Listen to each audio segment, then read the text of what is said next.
Сәлем баршаңызға. Бүгін мен сіздермен керемет балды торттың рецептісімен бөліскім келеді. Видеоны көрмес бұрын арнама тіркеліп, лайк басып, қоңыраушаны басып қойыңыз. Алдымен ыдысымызға 4 жұмыртқамызды шағып алып, қантты 1, 2, 3 бөлікке бөле отырып, жақсылап миксерлеп аласыздар. Көпіргенше миксерлесіздер. Сонан соң қызып тұрған ең төменгі отта бал мен сары майды салып, 2 шай қасық ас содасын сала отырып, көпіргенше қозғап, астын өшіретін боламыз. Қатты ысытпаймыз. Сары май бөлме температурасында, яғни жұмсақ болуы керек. Сосын жұмыртқалы массамен біріктіре отырып миксерлейміз. Артынша онда 2-3 бөлікке бөле отырып, оны да миксерлейміз.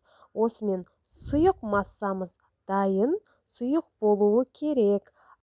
Алдын ала пешімізді қыздырып қоямыз. Сонан соң пергаментті қағазымызды алып, мендегі 24 сантиметрлік диаметрлік кольцомен өзім кондитерлік осындай маркермен сызып алдым. Сонан соң қамырымызды құйып, бірінен соң бірін пісіріп аласыздар. Қызып тұрған пеште 180 градусқа қойып, 3-4 минутта пісіріп аласыздар.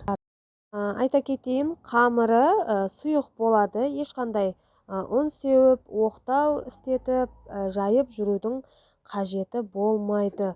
Бисквитті медовый болғаннан соң жасалуы да оңай, тез арада аз уақыттың ішінде дайындалады. Жасап көріңіздер. Төменде көрсетілген Instagram парақшама да тіркелуді ұмытпаңыздар.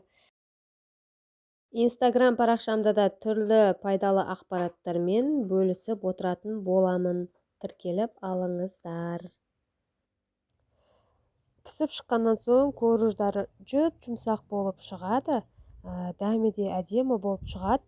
Мендегі 4 корж шықты. Шет-шеттерін кесіп дайындап аласыздар. Қайнатпалы крем жасаймыз. Қалаған кремді қолдансаңыздар болады. Мендегі үй жағдайында осындай қайнатпалы крем жасадым. Сүтімізге жаңағы жұмыртқа, қантымызды, 3 ас қасық ұнымызды салып, жай отта қайнағанша қайнататын боласыздар. Қайнатып атқан кезде сағаттың тіліменен бір оқтауменен немесе бір күрекшеменен қайнатасыздар. Сонан соң қайнап болғаннан соң сразу астын өшіріп, бөлек ыдысқа жаңағы кремімізді құйып суытамыз. Қайнатпалы креміміз қайнатқан уақыттан кейін іртік жаңағы түйіндері жазылмай қалса, уайымдамаңыздар. Миксерлеген уақытта ол біркелкі массаға айналып кетеді. Суыған соң жаңағы бөлме температурасында тұрған сары майымызды алып, екеуін бірге біріктіре отырып миксерлеп аламыз. Сонан соң жаңағы кремімізді, корждарымызды құрастыра берсек болады.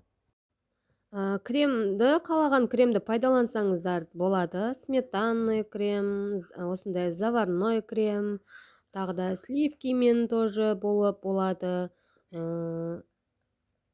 Түрлі кремдерді қолдана берсеңіздер болады. Корждардың шет-шеттерін кесіп алдым. Шетін үгітіп, торттың сыртын қаптаймын үгіндімен. Ешқандай күтіп отыруды қажет етпейді. Сразу пісіріп, жасап, сразу дастарханға кесіп қоя берсеңіздер болады. Қалай безендіремін десеңіздер де өздеріңіз білесіздер, ал мен мерекеге орай, тәуелсіздік алғанымызға 30 жыл болуына орай мен осылай мастиканы үстіне маркермен жазып, безендіріп жасадым. Қалауларыңыз бойынша жасасаңыздар болады. Қаласаңыздар жеміс жидекпен жасаңыздар. Видеоны соңына дейін көңіл бөліп қарағандарыңызға рахмет. Егер де видео ұнап жатса, лайк басып комментарий қалдырып және өз пікірлеріңізбен бөлісе кетсеңіздер қуанып қалар едім.